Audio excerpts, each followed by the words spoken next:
कांग्रेस लगातार महंगाई के मुद्दे पर संसद के दोनों सदनों में इस मुद्दे को उठा रही है। हमारे साथ हैं गौरव गोगोई। लेकिन आज हमने सरकार को सुना, वो कह रहे हैं कि कांग्रेस सदन नहीं चलने देना चाह रही।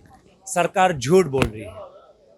आपके द्वारा मैं दर्शकों को बताना चाहूँगा कि पार्लियामेंट के नियम के अनुसार एक बिजनेस एडवाइजरी कमेटी इस हफ्ता में क्या क्या विषयों पर चर्चा होनी चाहिए, उन्होंने विवरण निकाला, ब्यौरा निकाला, और उसमें क्या नहीं है, उसमें जीएसटी पर चर्चा नहीं है।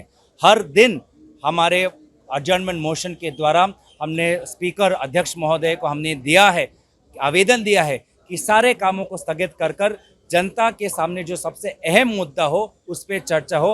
लेकिन हमारे कबूलों को आप स्पीकर का रिकॉर्डिंग देख लीजिए, वो खुद कहते हैं कि इन सबको मैंने नज़रअंदाज कर दिया है। तो यही दिखाती है कि कहीं ना कहीं सरकार इस चर्चा को नहीं चाहती और सरकार विभिन्न कारणों का बहाना ले रही है, सहारा ले रही है। कभी यूक्रेन की बात करते हैं, कभी अंतर्राष्ट्रीय आर्थिक समस्याओं की बात करती है। मेरा प्रश्न साधारण है, क्या 2014 से पहले दुनिया के किसी कोने में युद्ध नहीं हुआ? क्या 2014 से पहले दुनिया में कभी आर्थिक समस्या नहीं आई थी? क्या ये सब 2014 के बाद हुई? 2014 से पहले तो हमने पेट्रोल और डीजल के दाम, गैस सिलेंडर के दाम, आटा का दाम, ब्रेड का दाम इस प्रकार तो बढ़ते हुए नहीं देखा।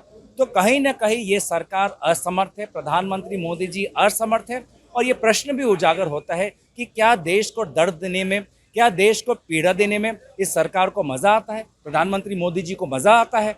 क्यों वो आज देश के सबसे अहम मुद्दे का वो समाधान नहीं निकाला? जीएसटी की आप बात कर रहे हैं। कल निर्मला सीतारमण ने 14 ट्वीट किए, एक थ्रेड पूरा निकाला। लास्ट उन्होंने लिखा कि ये जो फैसला हुआ है ये जीएसटी काउंसिल में कंसेंसस से हुआ है, जिसमें कांग्रेस और बाकी विपक्ष के भी वित्त मंत्री रहते हैं।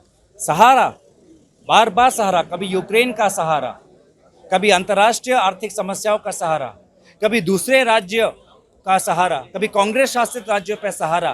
कितने बार ये सरकार बहाने ढूंढते रहेंगे? हमें बहाने नहीं चाहिए, हमें समाधान चाहिए। देश के लोगों को समाधान चाहिए। आप किसी प्रकार से एक राज्य सरकार की तुलना केंद्र सरकार के साथ नहीं कर सकते। आप चाहते हैं कि जीएसटी जो बढ़ाया गया उसको वापस लिया जाए? बेशक हम चाहते हैं। हम चाहते हैं कि ये मोदी जी के जो अच्छे दिन जो सिर्फ अडानी के लिए आए हैं, ये अच्छे दिन गरीब के काम नहीं आए हैं, ये अच्छे दिन गृहिणी के काम नहीं आए हैं, ये अच्छे दिन छात्र के काम नहीं आए हैं। पहले ज़माने में जिस प्रकार के सिलेंडर का दाम 400 रुपये, 350 रुपये था, पहले के दाम में जब पेट्रोल 50 रुपये, 55 रुपये था, उस प्रकार से पहले के दिन हमें चाहिए और यही हमारी मांग है।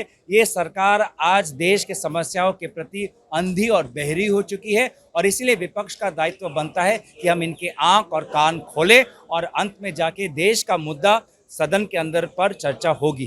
बहुत बहुत शुक्रिया। तो देश का मुद्दा उठा रही है कांग्रेस और बाकी विपक्षी दल, और सरकार से मांग कर रही है कि जितने बढ़े हुए दाम हैं उसको वापस लिया जाए। प्रशांत, एबीपी न्यूज़, दिल्ली।